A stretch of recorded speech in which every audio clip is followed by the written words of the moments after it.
एक गांव में एक सुस्त और कमजोर आदमी रहता था। काम धाम तो वो कोई करता ना था, हाँ, बातें बनाने में बड़ा माहिर था। इसीलिए लोग उसे शेख चिल्ली कहकर पुकारते थे।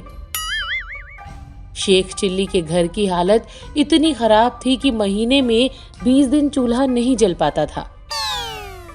शेख चिल्ली की बेवकूफी और सुस्ती की सजा उसकी बीवी को भुगतनी पड़ती और भूखे भी रहना पड़ता।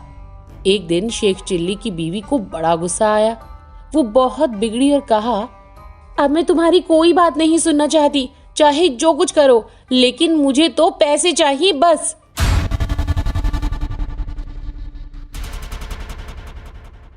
जब तक तुम कोई कमाई करके नहीं लाओगे, मैं घर में नहीं घुसने दूंगी तुम्हें। ये कहकर बीवी ने शेख चिल्ली को नौकरी की खोज में जाने को मजबूर कर दिया। साथ में रास्ते के लिए 4 रूखी सूखी रोटियां भी बांध दी। साग सालन कोई था ही नहीं तो दी थी कहां से। इस प्रकार शेख चिल्ली को न चाहते हुए भी नौकरी की खोज में निकलना पड़ा। शेख चिल्ली सबसे पहले अपने गांव के साहूकार के यहाँ गया। सोचा कि शायद साहूकार कोई छोटी मोटी नौकरी दे दे, लेकिन निराश होकर आना पड़ा। साहूकार के कारिंदों ने ड्योढ़ी पर से ही डांट डपट कर भगा दिया। अब शेख चिल्ली के सामने कोई रास्ता नहीं था। फिर भी एक गांव से दूसरे गांव तक भटकते रहे, घर लौट नहीं सकते थे, क्योंकि बीवी ने सख्त हिदायत दे रखी थी कि जब तक नौकरी न मिल जाए घर में पैर न रखना। दिन भर चलते चलते जब शेख चिल्ली थककर चूर हो गए तो सोचा कि कुछ देर सुस्ता लिया जाए। भूख भी जोरों की लगी थी, इसीलिए खाना खाने की बात भी उसके मन में थी। तभी कुछ दूर पर एक कुआं दिखाई दिया। शेख चिल्ली को हिम्मत बंधी और उसी की ओर बढ़ चले।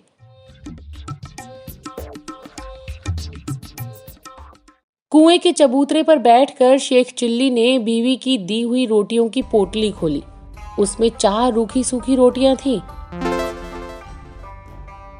भूख तो इतनी जोर की लगी थी कि उन चारों से भी पूरी तरह न बुझ पाती, लेकिन समस्या ये भी थी कि अगर चारों रोटियां आज ही खा डाली तो कल परसों या उससे अगले दिन क्या करूंगा, क्योंकि नौकरी खोजे बिना घर घुसना नामुमकिन था। इसी सोच विचार में शेख चिल्ली बार बार रोटियां गिनते और बार बार रख देते। समझ में नहीं आता कि क्या किया जाए। जब शेख चिल्ली से अपने आप कोई फैसला ना हो पाया तो कुएं के देव की मदद लेनी पड़ी। वो हाथ जोड़कर खड़े हो गए और बोले, हे बाबा, अब तुम ही मुझे आगे का रास्ता दिखाओ। दिन भर कुछ भी नहीं खाया है। भूख तो इतनी लगी है कि चारों को खा जाने के बाद भी शायद ही मिट पाए, लेकिन अगर चारों को खा लेता हूँ तो आगे क्या करूँगा। मुझे अभी कई दिनों यहीं आसपास भटकना है, इसीलिए हे कुएं बाबा, अब तुम ही बताओ कि मैं क्या करूँ। 1 खाऊं, 2 खाऊं, 3 खाऊं, चारों ही खा जाऊं। लेकिन कुएं की ओर से कोई जवाब नहीं मिला। वो बोल तो सकता नहीं था, इसीलिए कैसे जवाब देता। उस कुएं के अंदर 4 परियां रहती थी। उन्होंने जब शेख चिल्ली की बात सुनी तो सोचा कि कोई दानव आया है जो उन्हीं चारों को खाने की बात सोच रहा है। इसीलिए तय किया कि चारों को कुएं से बाहर निकलना पड़ेगा और उस दानव की विनती करनी पड़ेगी ताकि वो उन्हें ना खाए। ये सोचकर चारों परियां कुएं से बाहर निकल आईं।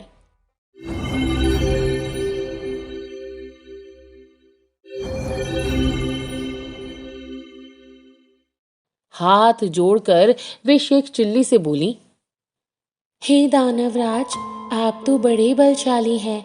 आप व्यर्थ ही हम चारों को खाने की बात सोच रहे हैं। अगर आप हमें छोड़ दें तो हम कुछ ऐसी चीजें आपको दे सकते हैं जो आपके बड़े काम आएंगी। परियों को देखकर व उनकी बातें सुनकर शेख चिल्ली हक्के बक्के रह गए। समझ में ना आया कि क्या जवाब दे। लेकिन परियों ने इस चुप्पी का ये मतलब निकाला कि उनकी बात मान ली गई। इसीलिए उन्होंने एक कठपुतला व एक कटोरा शेख चिल्ली को देते हुए कहा, हे दानवराज, आपने हमारी बात मान ली, इसीलिए हम सब आपका बहुत बहुत उपकार मानती हैं। साथ ही अपनी ये 2 तुच्छ भेंटें आपको दे रही हैं।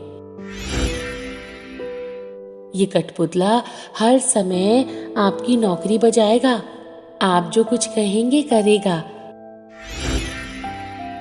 और ये कटोरा वो हर एक खाने की चीज आपके सामने पेश करेगा जो आप इससे मांगेंगे। इसके बाद परियां फिर कुएं के अंदर चली गईं। इस सब से शेख चिल्ली की खुशी की सीमा न रही। उसने सोचा कि अब घर लौट चलना चाहिए, क्योंकि बीवी जब इन दोनों चीजों के करतब देखेगी तो फूल ही न समाएगी। लेकिन सूरज डूब चुका था और रात घिर आई थी। इसीलिए शेख चिल्ली पास के एक गांव में चले गए और एक आदमी से रात भर के लिए अपने यहाँ ठहरा लेने को कहा। ये भी वादा किया कि इसके बदले में वो घर के सारे लोगों को अच्छे अच्छे पकवान व मिठाइयाँ खिलाएंगे। वो आदमी तैयार हो गया और शेख चिल्ली को अपनी बैठक में ठहरा लिया। शेख चिल्ली ने भी अपने कटोरे को निकाला और उससे अपने करतब दिखाने को कहा।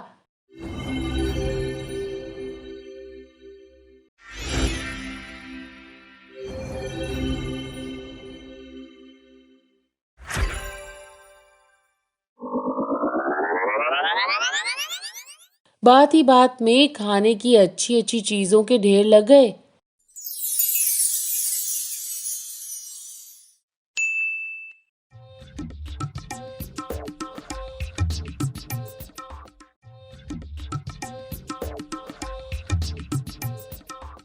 जब सारे लोग खा पी चुके तो उस आदमी की घरवाली झूठे बर्तनों को लेकर नाली की ओर चली। ये देखकर शेख चिल्ली ने उसे रोक दिया और कहा कि मेरा कठपुतला बर्तन साफ कर देगा। शेख चिल्ली के कहने भर की देर थी कि कठपुतले ने सारे के सारे बर्तन पल भर में निपटा डाले।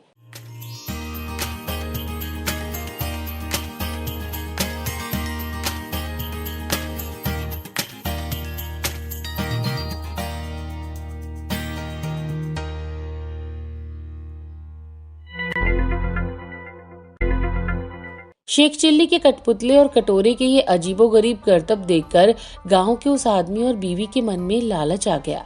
शेख चिल्ली जब सो गए तो वो दोनों चुपके से उठे और शेख चिल्ली के कटोरे व कठपुतले को चुराकर उसकी जगह एक नकली कठपुतला और नकली ही कटोरा रख दिया।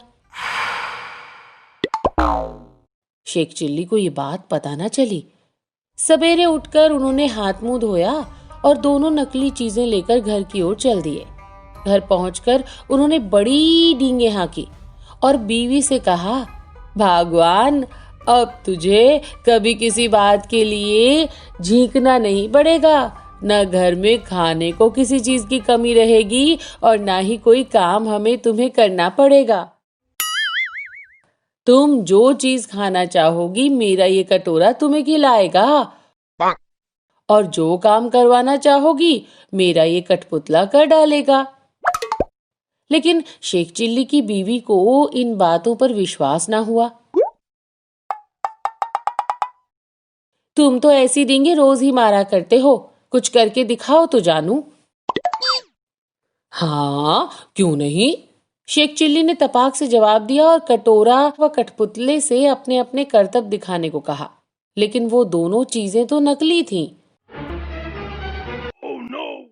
अतः शेख चिल्ली की बात झूठी निकली। नतीजा ये हुआ कि उनकी बीवी पहले से भी ज्यादा नाराज हो उठी।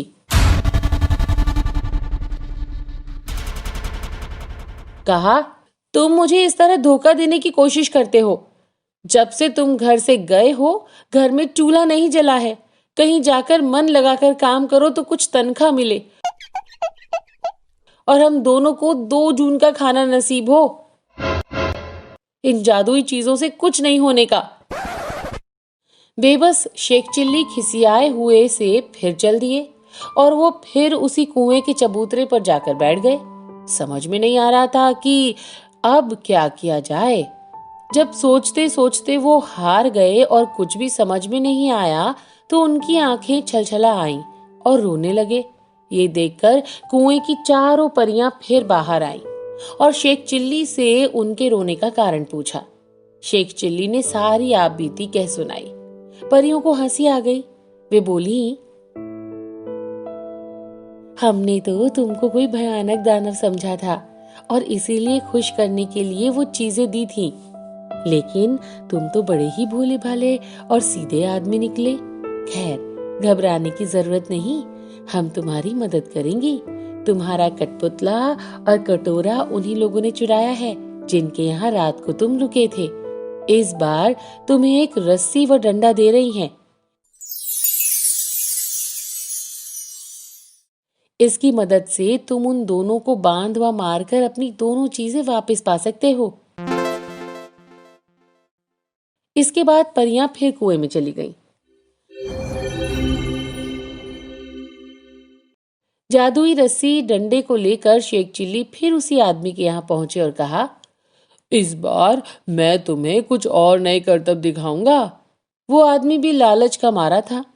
उसने समझा कि इस बार कुछ और जादुई चीजें हाथ लगेंगी, इसीलिए उसने खुशी खुशी शेख चिल्ली को अपने यहाँ टिका लिया। लेकिन इस बार उल्टा ही हुआ। शेख चिल्ली ने जैसे ही हुक्म दिया, वैसे ही उस घरवाले व उसकी बीवी को जादुई रस्सी ने कस कर बांध लिया और जादुई डंडा दनादन पिटाई करने लगा।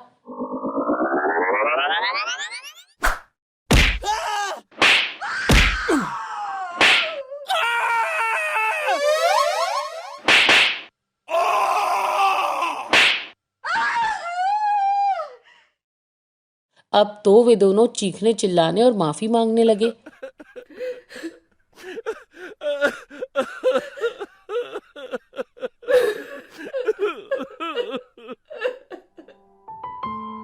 शेख चिल्ली ने कहा, तुम दोनों ने मुझे धोखा दिया है। मैंने तो ये सोचा था कि तुमने मुझे रहने के लिए जगह दी है, इसीलिए मैं भी तुम्हारे साथ कोई भलाई कर दूं। लेकिन तुमने मेरे साथ उल्टा बर्ताव किया, मेरे कठपुतले और कटोरे को ही चुरा लिया। अब जब वे दोनों चीजें तुम मुझे वापस कर दोगे, तभी मैं अपनी रस्सी व डंडे को रुकने के लिए हुक्म दूंगा। उन दोनों ने झटपट दोनों जादुई चीजें शेख चिल्ली को वापस कर दी। ये देखकर शेख चिल्ली ने भी अपनी रस्सी व डंडे को रुक जाने का हुक्म दे दिया। अब अपनी चारों जादुई चीजें लेकर शेख चिल्ली प्रसन्न मन से घर को वापस लौट पड़े। जब बीवी ने फिर देखा कि शेख चिल्ली वापस आ गए हैं, तो उसे बड़ा गुस्सा आया। उसे तो कई दिनों से खाने को कुछ नहीं मिला था, इसीलिए वो भी झुंझुलाई हुई थी। दूर से ही देखकर वो चीखी, कामचोर, तुम फिर लौट आए। खबरदार, मेरे घर के अंदर पैर न रखना, वरना तुम्हारे लिए बेलन रखा है। ये सुनकर शेख चिल्ली दरवाजे पर ही रुक गए। अब तो शेख चिल्ली को गुस्सा आने लगा।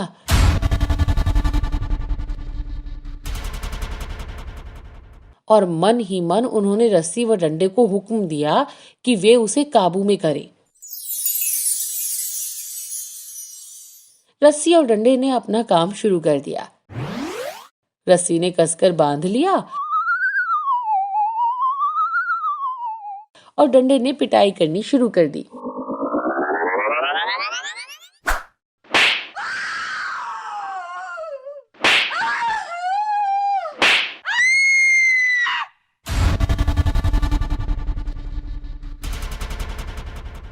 ये जादुई करतब देखकर बीवी ने भी अपने सारे हथियार डाल दिए और कभी वैसा बुरा बर्ताव न करने का वादा किया। तभी उसे भी रस्सी व डंडे से छुटकारा मिला।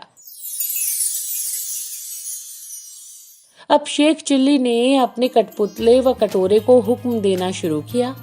बस फिर क्या था, कठपुतला बर्तन भांडे व जिन जिन चीजों की कमी थी झटपट ले आया और कटोरे ने बात ही बात में नाना प्रकार के व्यंजन तैयार कर दिए।